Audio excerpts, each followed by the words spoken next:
No, not the founding of the United States, but the creation of the first railroad engine in 1804. It was inspired by Oliver Evans' first steam-powered boat from earlier that year. These two innovations would soon lead to the great awakening of a new era of transportation in the 1800s. The first railway in the United States was the Granite Railway from Quincy, Massachusetts to Neponset River in 1826. It eventually moved to New York, New Haven, and was used to carry large amounts of stone to different places. The next railroad was the B&O Railroad, linking 13 states in 1827. It was used for transportation in the great need to link northeastern cities to west of the Ohio River. You say, I'm going to lay this brick as perfectly as a brick can be laid. And you do that every single day. And soon you have a wall.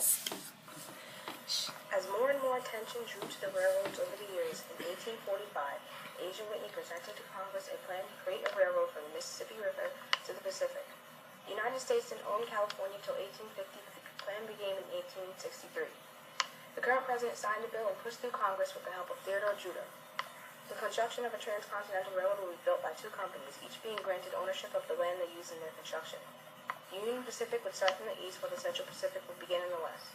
Both companies would meet somewhere in between Omaha and California, approximately 1,700 miles apart. The project cost over $100 million, the most expensive enterprise in U.S. history, but it had to be done eventually as the current travel to the other side of the country was dangerous. They had to plan to leave early enough to cross the mountains before the winter. They had to know exactly what to take and what to leave behind. Fresh water, prairie fires, diseases, exhaustion, the heat, equipment breaking down, and getting lost were cautions. Problems with the Native Americans were rare for now, but with the gold rush coming into age and the need to expand, it increased. The railroad would change this and more. Here's the story. Listen carefully. Central Pacific Railway began in Sacramento, California. Even though the Union Pacific had laid more track to them with 1,032 miles, they faced more hardship. In 1865, they experienced a shortage of laborers and began to hire Chinese workers from the 60,000 that came into the gold rush years earlier. Later that year, they reached the Sierra Nevada, and it seemed impossible to hand drill 12 tunnels, getting only inches a day. In 1866, a nitroglycerin explosion that destroys a Wells Fargo office in San Francisco, inspiring the laborers to use it on the mountain. They worked harder and faster than the Europeans and for less pay. Soon, there were thousands of them.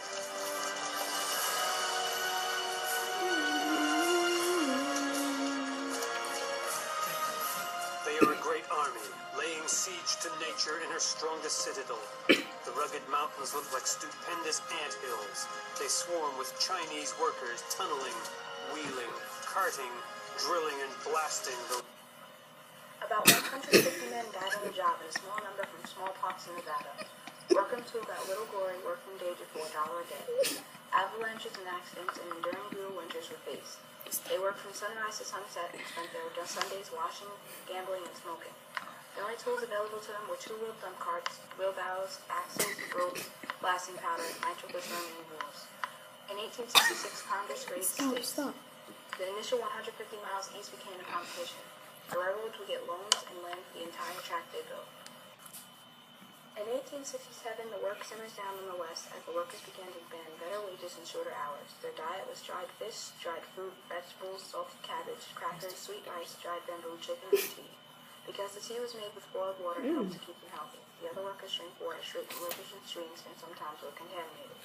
The company gave them low-cloth tents. Leaders cut off these supplies and communications camps to end the strike, which eventually did after 1 week. At an accelerated rate, the Central Pacific continued to work on tunnels into the spring and summer of 1867.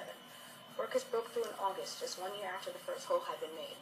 Tunnel 6 was a truly staggering piece of engineering. It measured 1,659 feet in length and 124 feet into the rock. It's at more than 7,000 feet above sea level. Calculations used to position its endpoints and the central shaft were accurate that they were only 2 inches off when they broke. It was hand-carved without electricity, without steam-powered tools, except for the one single engine they used to hold debris.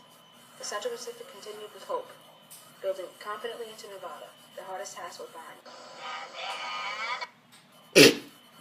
The Union Pacific was fortunate enough to start on empty land, but they experienced multiple financial difficulties. The poor funding delayed their work until 1865. Many of the soldiers from the Civil War went to work on the railroad. There were freed slaves and 8,000 immigrants from Germany and Ireland. The men ate well with their diet consisting of beef, pork, potatoes, onions, butter, and coffee.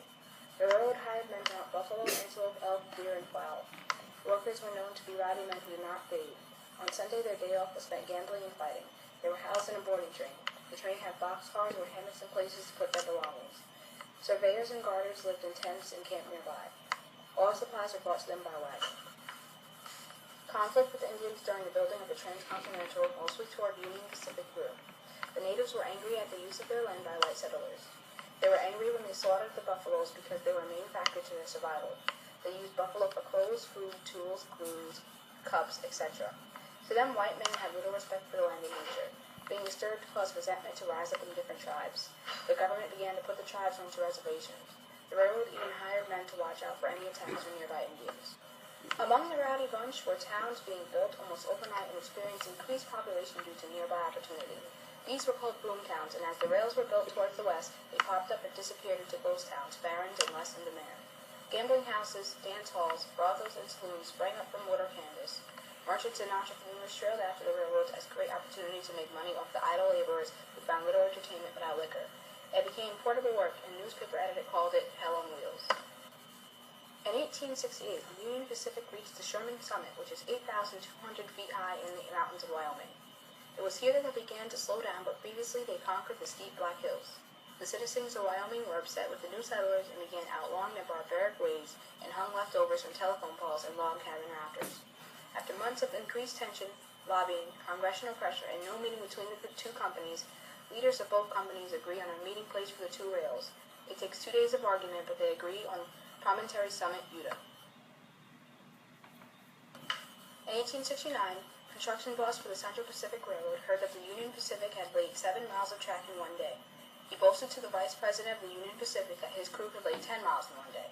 The vice president bet $10,000 that it couldn't be done by the laborers of the Central Pacific, but to his surprise, they had won the challenge. 3,520 rails, 28,160 spikes, and 14,080 nuts and bolts were used that day to complete the job. On May 10, 1869, the completion and unification of the railroads occurred. There were 4 special spikes used to do this.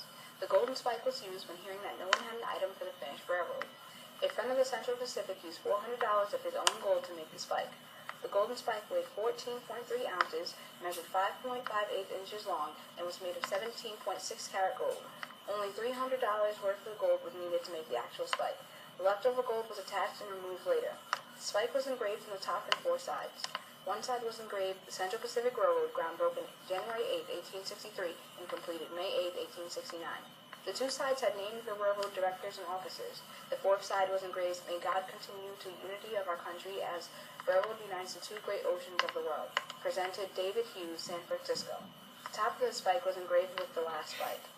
The Nevada spike was ordered May 5, 1869. The Nevada spike was made from silver. It was 6 inches long and weighed 10.5 ounces.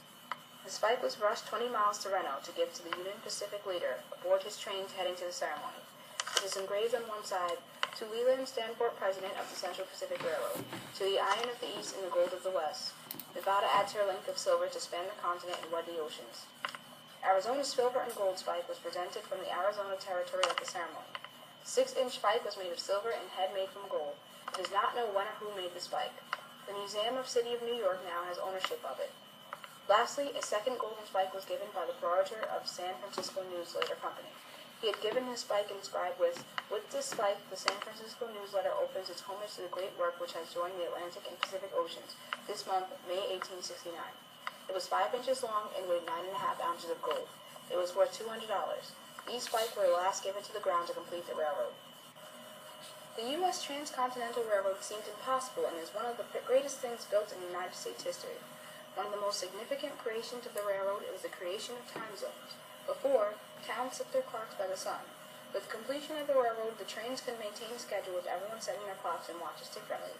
A principal in New York suggested that there would be uniform time.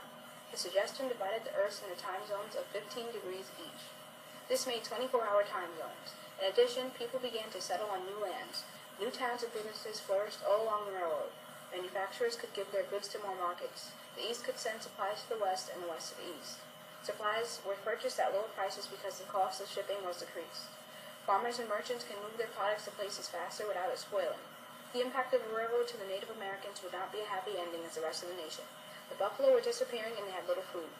The Indians would eventually be pushed into reservations when all the new settlers came. Traveling before the railroad was long and costly. Once completed, the railroad reduced travel time to about a week and travel coast to coast. Mail would be delivered to its destination within days, and the cost went from dollars per ounce to ounces per pennies.